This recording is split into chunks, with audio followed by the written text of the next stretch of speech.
जय श्री कृष्णा दोस्तों। Krishna story channel में आपका हार्दिक स्वागत है। इस चैनल में हम आपके लिए आध्यात्मिक और सभी तरह की स्टोरियां लेकर आते हैं। आज हम आपके लिए लेकर आए हैं इस दुनिया का सबसे ऊंचा ग्रंथ श्रीमद् भागवत महापुराण महात्म्य। आज आपको इसमें श्रीमद् भागवत महापुराण का महात्म्य पता चलेगा कि ये ग्रंथ इस दुनिया का सबसे ऊंचा ग्रंथ क्यों है। क्योंकि जब इस ग्रंथ को ब्रह्मदेव ने ब्रह्मलोक में इसका तोल किया तो दुनिया के सारे ग्रंथ मिलकर भी श्रीमद् भागवतम को तनिक भी हिला ना पाए। तो उससे आप अंदाजा लगा सकते हैं कि ये ग्रंथ कितना ऊंचा है। इसका तोल ब्रह्मलोक में हो चुका है और ब्रह्मा जी ने इस ग्रंथ को सर्वश्रेष्ठ घोषित कर रखा है। श्रीमद् भागवत महापुराण वही ग्रंथ है, वही भगवान की अमर कथा है जो भगवान भोलेनाथ जी ने माता पार्वती जी को अमरनाथ में सुनाई थी। तो आज मैं आपको इसका महत्व बताने जा रहा हूँ। कृपया जरा ध्यान से सुनना। एक बार हुआ यूं कि माता पार्वती भगवान भोलेनाथ जी से कहती हैं कि हे भोलेनाथ, ये जो आप गले में मुंडमाला धारण करते हैं, आप इसका त्याग कर दो। यह मुंडमाला आपके गले में बिल्कुल भी शोभा नहीं देती प्रभु। आपके ऊपर ये चंद्रमा, नाग, डमरू, त्रिशूल, नंदी, भृंगी, श्रृंगी जितने भी आपके आभूषण हैं सब बिल्कुल शोभायमान हैं। लेकिन ये मुंडमाला नर कंकालों की मुझे बिल्कुल अच्छी नहीं लगती और आप पर बिल्कुल अच्छी नहीं लगती प्रभु। और ये इतनी भारी है कि आप कभी कभी इसे चलते वक्त घायल भी हो जाते हो। तो प्रभु इसे आप त्याग दीजिए, यही मेरी आपसे प्रार्थना है। तब भोलेनाथ जी ने कहा कि हे देवी, ये तुमने आज मुझसे कैसी बात कही। मुझे आपकी बात तनिक भी अच्छी नहीं लगी। कृपा करके आप मुझसे ऐसी बात कभी ना करें। मैं इस मुंडमाला के विषय में कुछ भी नहीं सुन सकता। तब माता ने कहा कि हे प्रभु, मैंने तो आपके भले की बात कही है और ये जो दूसरे आभूषण आप चंद्रमा, नाग, डमरू, त्रिशूल ये सब धारण करते हैं ये आप पे शोभामान है, लेकिन ये मुंडमाला नहीं। तो आप इसका त्याग क्यों नहीं करते? इसमें क्या है जो आपको ये प्रिय है? तब भोलेनाथ जी ने कहा कि हे देवी, मैं आपसे कह रहा हूँ कि आप इसके विषय में मुझसे बात ना करें। ये मुझे अत्यधिक प्रिय है। इसके सामने जो तुम ये मुझे मेरी आभूषणों की तारीफ कर रही हो, ये सब इसके सामने फीके हैं। मुझे ये सब प्रिय नहीं। मैं एक वैरागी हूँ और मैं अपनी स्वेच्छा से अगर अपने शरीर पर कोई वस्तु धारण करता हूँ तो सिर्फ ये मुंडमाला है। बाकी तुम जितने भी आभूषण मेरे शरीर पर देख रही हो ये मेरी स्वेच्छा नहीं है। ये तो सब वरदान ले लेके मुझ पर टिके हुए हैं। ये चंद्रमा को क्षय रोग का मैंने वरदान दिया था तो मेरे ऊपर होने के कारण इसे दक्ष प्रजापति का श्राप ग्रहण नहीं कर पाता। ये नाग वासुकी को मैंने वरदान दिया है कि तुम मेरे पास रहो, क्योंकि इसे गरुड़ का भय था। तो ये मेरे पास रहता है तो इसे गरुड़ भी भय नहीं दिखा पाता। ऐसे ही नंदी, भृंगी, श्रृंगी ये सब मेरे पास रहना इनको अत्यधिक पसंद है, तो इनने मुझसे वरदान ले रखा है मेरे पास सदा रहने का। तो मैं इनको वरदान के कारण अपने पास रखता हूँ। अन्यथा मैं तो एक योगी हूँ देवी, मैं वैरागी हूँ। मुझे किसी की संसार में मोह नहीं और किसी की जरूरत भी नहीं। तो तुम कृपा करके मुझे इस मुंडमाला की कभी भी त्याग करने का ना कहना, क्योंकि एक यही तो है जिसे मैं अपनी स्वेच्छा से धारण करता हूँ। तब माता पार्वती कहती हैं कि हे देव, आपने इस मुंडमाला के सामने अपने सारे आभूषणों को तुच्छ कहा है, लेकिन मैं देखती हूँ कि आप इनसे बहुत प्रेम भी करते हैं, लेकिन फिर भी इस माला के सामने ये तुच्छ हैं और मेरे हर शब्द आपको अच्छे लगते हैं। फिर भी आज मेरे शब्द भी आपको कड़वे लग रहे हैं। तो क्या ये मुंडमाला मुझसे भी ज्यादा प्रिय है आपको? तब भोलेनाथ जी ने कहा कि हे देवी सुनो, संसार में मुझे सबसे प्रिय तुम हो, लेकिन तुम जितनी मुझे प्रिय हो ना उतनी ही ये मुंडमाला भी मुझे प्रिय है। तुम में और इसमें क्षणिक भी भय नहीं। तब माता पार्वती ने कहा कि प्रभु, आपने तो मेरा घोर अपमान कर दिया। आपने मेरी तुलना इस मुंडमाला से कर दी, ये नर कंकालों की माला से। ये तो मेरा घोर अपमान है प्रभु। तब भोलेनाथ जी ने कहा कि हे देवी सुनो, मैंने आपका कोई अपमान नहीं करा। अगर आपको इस मुंडमाला की सच्चाई का पता चले, इसके रहस्य का पता होता, तो आप मुझसे ऐसे शब्द नहीं कहती। तब माता ने कहा कि हे प्रभु, मुझे बताइए कि क्या रहस्य है इस मुंडमाला का। मुझे जानना है प्रभु। तब भोलेनाथ जी ने कहा कि देवी सुनो, मैं तुम्हें इस मुंडमाला का रहस्य बताता हूँ। ये जो तुम्हारा जन्म है देवी, ये 109वां जन्म है। और ये जो तुम मुंड माला देख रही हो, ये 108 मनकों की माला है, 108 मुंडियों की माला है। और ये 108 मुंडी तुम्हारी ही है देवी। तुम्हारे 108 जन्म और मरण हो चुके हैं, और ये तुम्हारा 109वां जन्म है देवी। और तुम्हारे हर जन्मों की यादें इस मुंडमाला के रूप में मैं समेट के बैठा हूँ। इस यही कारण है कि मैं इससे सदा अपने आप से दूर नहीं होने देता, और संसार में मैं जितना तुमसे प्रेम करता हूँ उतना ही तुम्हारी इन मुंड माला से भी प्रेम करता हूँ, क्योंकि तुम्हारी हर जन्मों की यादें इसमें मेरे साथ में रहती है। अब बताओ क्या भेद है तुम में और इसमें? ये तुम्हारी ही तो मुंडियां हैं देवी। जैसे ही माता ने सुना, वैसे ही माता को बड़ा आश्चर्य हुआ, और माता ने भोलेनाथ जी को ऊपर से लेके नीचे तक एक तक देखा। एक एक चीज भोलेनाथ जी की, उनकी आंखें, उनके बाल, उनके हाथ, उनके पैर, उनके उनके कंधे, हर चीज देखी भोलेनाथ जी की, और कहा कि हे देव, मेरे 108 जन्म और मरण हो चुके हैं। मैं इतने समय से जन्म लेती आई और मरती आई, और इतने वर्ष हो चुके हैं, और इतने वर्षों से आप ऐसे कैसे स्थिर बने हो? आपका एक बाल भी कहीं से मुझे सफेद नहीं दिखा। तो क्या आप ऐसे स्थिर बने हो? आपको मृत्यु ग्रहण नहीं करती? आपको आपके शरीर का कभी क्षय नहीं होता? इसका क्या राज है प्रभु? आप ऐसे कैसे स्थिर कैसे बने हो इस संसार में? ये संसार तो क्षय कर देता है सभी चीज का, यहाँ तक कि ब्रह्मा का भी क्षय है। तो आपका क्षय कैसे नहीं होता प्रभु? ये क्या रहस्य है आपका? तब भोलेनाथ जी ने कहा कि हे देवी, मैं इस संसार में स्थिर हूँ, और तुम मेरी स्थिरता का अगर रहस्य जानना चाहती हो तो सुनो। मैं इस संसार में स्थिर इसलिए हूँ क्योंकि मुझे भगवान की अमर कथा का संपूर्ण ज्ञान है। मैं भगवान की अमर कथा को कभी विस्मरण नहीं होने देता अपने आप से। मैं सदैव भगवान को स्मरण में रखता हूँ, और उनकी लीलाओं को। इस कारण मृत्यु कन्या के 64 पुत्र कभी मेरे आवरण में नहीं आते, ना ही मुझे दर्शन देते हैं, ना ही मेरा दर्शन प्राप्त करते हैं। मृत्यु कन्या की जो पुत्री है जरा, वह कभी मुझे वो भी मुझे दर्शन नहीं देती, ना ही वो मेरा दर्शन पाती है। यहाँ तक कि स्वयं मृत्यु कन्या भी मेरे प्रभाव में नहीं आती, क्योंकि उसे यह भय रहता है कि मेरे प्रभाव में आने से कहीं उसका ही प्रभाव नष्ट न हो जाए। तो देवी, संसारवासी इसी वजह से मुझे मृत्युंजय कहते हैं, क्योंकि मृत्यु कभी मुझे ग्रहण ही नहीं कर पाती। तो देवी, संसार में जो भगवान की अमर कथा है, वो इतनी पुण्यमयी और इतनी इतनी पावरफुल कथा है कि मृत्यु तक निकट नहीं आती। जो भी योगी भगवान की कथा का रसपान करके और उसे सदा स्मरण में रखते हैं। तो देवी सुनो, ऐसे कई और योगी हैं मेरे जैसे, जो कभी जिनको मृत्यु ग्रहण नहीं कर पाती। उनमें से 4 सबसे बड़े बुजुर्ग, जिनको कहते हैं सनक, सनद, सनातन, सनत कुमार, भगवान की कथा का उन्होंने भी रसपान कर रखा है।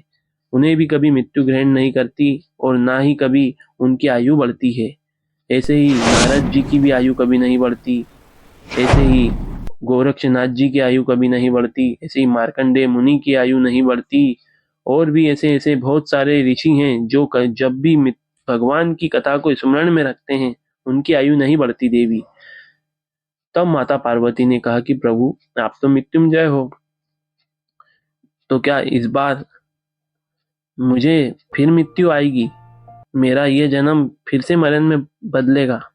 तब भोलेनाथ जी ने कहा कि हाँ देवी, तुम्हें मृत्यु कन्या जरूर ग्रहण करेगी, क्योंकि तुम मृत्युंजय नहीं हो। तब माता पार्वती जी ने कहा कि प्रभु, फिर तो मेरे साथ आपने बड़ा अन्याय करा है कि आप भगवान की अमर कथा को अकेले धारण करके बैठे हो। मैं आपकी अर्धांगिनी हूँ प्रभु, तो जो आपका वो मेरा भी होना चाहिए। तो मुझे भी इस अमर ज्ञान को प्राप्त करना है। आप मुझे भी ये कथा सुनाइए। भोलेनाथ जी ने तुरंत माता पार्वती जी को तथास्तु कहा कि तथास्तु देवी, मैं जरूर तुमको भगवान की अमर कथा सुनाऊंगा। अगर तुम 108 जन्म पहले ये कल्पना कर लेती और मुझसे कहती तो मैं तुम्हें पहले भी ये कथा जरूर सुनाता।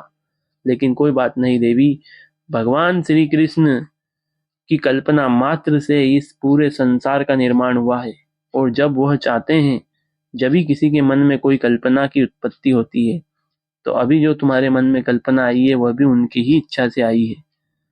तो प्रभु की इच्छा से ही मैं तुम्हें जरूर उस कथा का रसपान कराऊंगा जो भगवान की पुण्यमयी अमर कथा है, जिसके सामने अमृत तुच्छ है। तो माता पार्वती जी ने कहा कि प्रभु सुनाइए।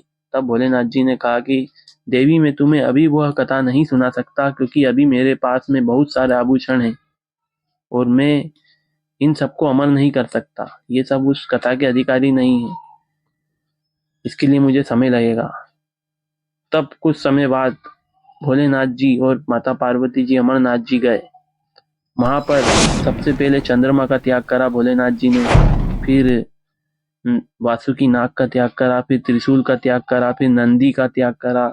नंदी को भी रोक दिया कि नंदी तुम भी ऊपर नहीं आना, आप तुम्हारी माता और हम एकांत में रहना चाहते हैं। और नंदी सुनो, हम तुम्हारी माता और हम दोनों एकांत चाहते हैं, तो तुम इसके ऊपर किसी को आने भी मत देना, यहीं पे रह दो।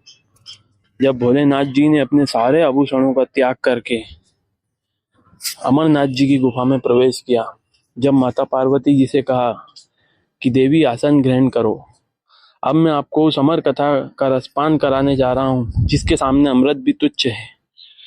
तब माता पार्वती जी ने भोलेनाथ जी से कहा कि हे प्रभु, आपने तो कहा था कि मैं किसी भी अवस्था में इस मुंड माला का त्याग कभी नहीं करता और ये मेरी स्वेच्छा है, तो आपने ये बागंबर का तो त्याग नहीं करा प्रभु, ये बागंबर तो आपने धारण कर रखा है।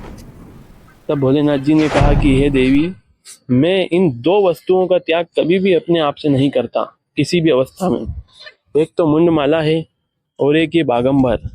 मुंड माला मेरी स्वेच्छा से मैं धारण करता हूँ, बागंबर मेरी स्वेच्छा नहीं है देवी, लेकिन ये मेरे नारायण का, प्रभु का आदेश है मुझे, इसलिए मैं इसका भी त्याग कभी भी किसी भी अवस्था में नहीं करता हूँ। अब आप आसन ग्रहण करके भगवान की वो अमर कथा का रसपान करिए जिसके सामने अमृत भी तुच्छ है देवी। आप इस कथा को अपनी चेतना पे अपनी चेतना रख के सुनना देवी, क्योंकि मैं जानता हूँ आप बहुत बड़ी तपस्विनी हैं। आप मुझे जगाने के लिए आप कई वर्षों तक नहीं सोई थी, आप कुछ भी नहीं खाई पी थी, लेकिन देवी यहाँ बात कुछ अलग है।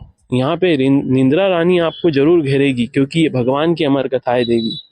तो आप अपनी चेतना पे अपनी चेतना रख के बड़े गौर से बड़े ध्यान से इस कथा का रसपान करना, क्योंकि मैं आप पर ध्यान नहीं रख पाऊंगा देवी, मेरा ध्यान तो भगवान श्री कृष्ण में रहेगा, इसलिए आपको ही अपना ध्यान रख के इस कथा का रसपान करना होगा। फिर माता पार्वती जी को भोलेनाथ जी ने अमर कथा सुनाना चालू करी। तो श्रीमद् भागवतम महापुराण 12 स्कंदों की 335 अध्याय हैं, जिसमें 12 स्कंदों में 335 अध्याय हैं। 4 वेद, 6 शास्त्र, 18 पुराण, 108 उपनिषद और दुनिया के सारे ग्रंथ मिलकर ये कहते हैं कि श्रीमद् भागवतम पूरी के पूरी भगवान श्री कृष्ण है। लेकिन भागवतम में भी 12 स्कंदों में जो 10वां स्कंद है, उसमें भी भगवान श्री कृष्ण की आत्मा का निवास है। 10वें स्कंद के 90 अध्याय में भगवान श्री कृष्ण की आत्मा निवास करती है। 10वां स्कंद 90 अध्यायों का स्कंद है, जो इस पूरे पुराण में सबसे बड़ा स्कंद है। 12 स्कंदों में किसी में 60, किसी में 65, किसी में 75 ऐसे अध्याय हैं। सबसे बड़ा स्कंद ही 10वां स्कंद है, जिसमें भगवान श्री कृष्ण की आत्मा का निवास है।